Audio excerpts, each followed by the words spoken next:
talk about glues. The glues we use and how we use them will directly affect our success in the industry. You can have perfect application and a flawless end result, but if your lashes don't last, you may lose a client. For this reason, it's really important that we dive deeper into our understanding of our glues. The main component of any lash adhesive is cyanoacrylate. This is what makes our glues weak or strong. For instance, a sensitive glue. All sensitive glues will have lower traces of cyanoacrylate, which often lowers the lasting time on our sensitive glues, but sadly is often the component that people are sensitive or allergic to. So if you have a client who is sensitive or allergic, then you need to make sure that you have very low traces of cyanoacrylate. Cyanoacrylate is also the reason that glues dry at the rate that they do. Once this chemical is introduced to moisture in the air, then it begins to polymerize. And what this means is that the molecules in the glue, once they're introduced to this moisture, they begin to form a new shape. And this new shape brings your glue from a liquid to a solid. I find a good visual for this is to imagine your glue bottle as a loose container of beads.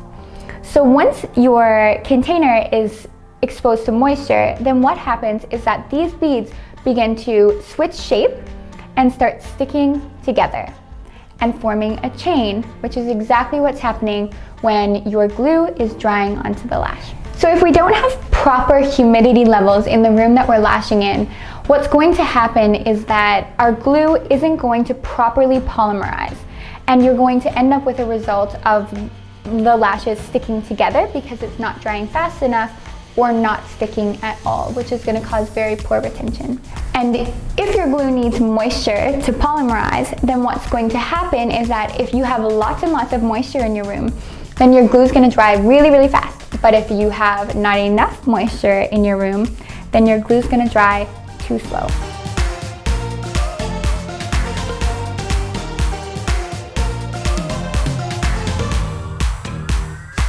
On average, glues work best in about 40 to 60% relative humidity. So you're always going to want to make sure that your room is somewhere in this range. Always check your glue to make sure that you know where your glue works best, because every company's glue seems to have a different range. So just kind of check that out. And then you will also maybe want to check this if you're finding that you're not having really good retention. In this case, then you're going to maybe want to get a hydrometer, which will always check the levels that are in your room for your relative humidity to make sure that everything is on point. You can find a hydrometer on Amazon, at Lash supplies, or building stores around you for very little money. So as we have already discussed, some glues need more humidity while others need less humidity.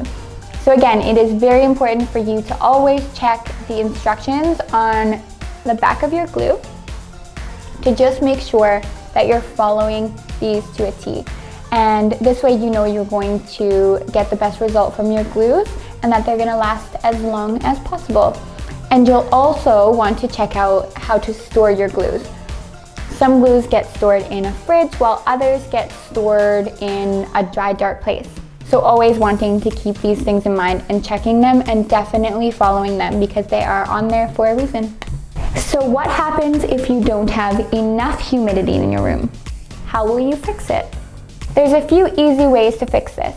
You could get a humidifier for your room, or you can use a primer directly on your client's lashes or on the strip of lashes that you're using, because the primer is actually designed to speed up the drying time. If you're going to use the primer on the strip of lashes that you're using, then you're going to want to apply this with a micro swab applicator just at the base of the lash strip. You can do this a couple times while you're working. You can also put a few small drops of water on your iPad while you're working. This will increase the moisture in the area and speed up the dry time as well. So now what if you have too much humidity in the room? How are we going to fix that problem? There's quick and easy steps to fix this as well. You could use a dehumidifier or an air conditioner, which will cause the humidity in the air to condense on the cooler surface, which will actually take it out of the room that you're working in. It's also really important that you remember that heat and humidity aren't always related. For example, you can have a hot room that has low humidity or a cool room that has high humidity. So for this reason, it's good to have your hydrometer that you can always check to make sure that those levels are correct. So if there's too much humidity in your room and the glue dries too fast, it may actually dry before it even hits the natural lash. This will cause issues because not only will the glue dry super fast, but if you have to replace the extension at all, what's going to happen is it will already be bonded into place, which we want to avoid because sometimes you need to just scoot it around just ever so slightly. And if your client's eyes water a lot during the service or they expose themselves to water right after the service, then this will also weaken the bond of the lashes. So let's talk a little bit further about the temperatures to use our glues in, as well as how to properly store them while you're not using them, as well as when you are using them. The way that you store your glue and the way that you store it while using it is actually very different. As we have previously discussed, to always check the directions on the back of your bottle. With this said, most glues work between 20 and 21 degrees Celsius at its best. For example, Lash Artistry's glues work in a wide range of relative humidity from 40 to 60% and are stored best while using them in a bowl of rice or in silica pads. Whereas when you're not using them, you'll want to store them between 4 and 10 degrees Celsius. This way, you know your glue is going to last as long as possible. So if you're storing them properly, then you know you're going to get the longest lasting time out of them. And for our glues, if they're stored properly, you should get, once opened, about 3 months out of them. On average though, a lot of other companies' glues have a lasting time of 1 to 2 months. So this is something that you may want to check out when you purchase your glue as well. So now that you understand how to properly store your glue, you need to understand why we shake our glues. A lot of people think, oh, you just shake it up. That's what they told me to do, but they don't think a lot about why. And this is really, really important. If you can visualize that inside of this bottle, there's all different kinds of components. So you have your cyanoacrylate, which we know is the most important part of our glue. The cyanoacrylate sits at the very top, or settles at the very top, and all the components get broken up. So if we use our glue without shaking it, especially in the beginning, we want to shake it for a very long time, like up to 5 minutes, just to make sure that when you get it, we don't know how long it's been sitting there, just to make sure that when we get it, we know it's completely shaken up and all the components are all mixed together.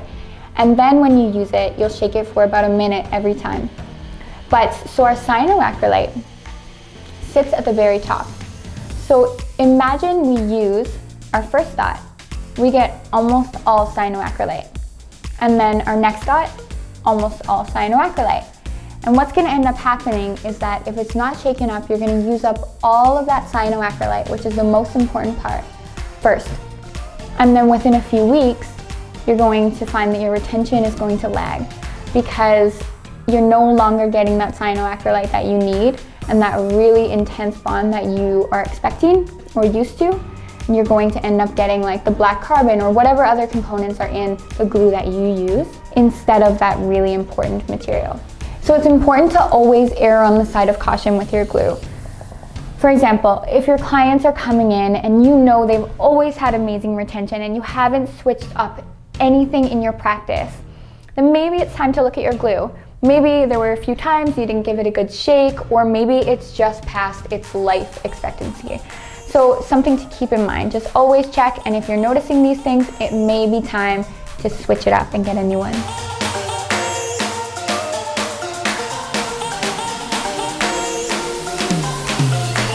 So a really important thing is for us to educate our clients on how to take care of their lashes at home. And it's really easy to say to a client, you know what, you gotta take care of your lashes. You can do this by staying away from heat and out of saunas and whatever. But your client takes that and they're like, well, it's fine. But if you really go in depth and really explain the science behind why your clients can't go in a sauna or can't expose it to excess heat when they're cooking or barbecuing or whatever it is, then they actually really understand and they're like, oh, okay, maybe I should stay away from these things. Maybe I should tread lightly on these things. because I don't like wasting my money on extra fills or coming back more frequently, and I want my lashes to look and feel as good as they possibly can for as long as they possibly can. So let's use a sauna as an example. If our client goes into the sauna and they're exposed to excess heat, then repolymerization will happen. And what this means is that the bond will temporarily be weakened. And if your client rubs their lashes, then they could fall off fully, or once the lashes polymerize again or reharden, then the bond will have already been compromised. So the last thing we're going to talk about today is what to do with your glue during a service. It is important to always clean the top of your glue bottle, because if excess glue is left on the tip, it can cause your glue to become fully sealed and even unusable. So sometimes you have to switch up your glue during a service. This doesn't mean that you have to use a brand new bottle of glue. It just means that you have to reshake your glue and use a new dot. And you'll know when it's time to do this if you dip your lash in glue and you notice a string will come up, or that your glue is pretty tacky. So this is something just to keep in mind. Thanks for watching today's glue video. And as always, if you have any questions or concerns, please contact us. We'd love to chat.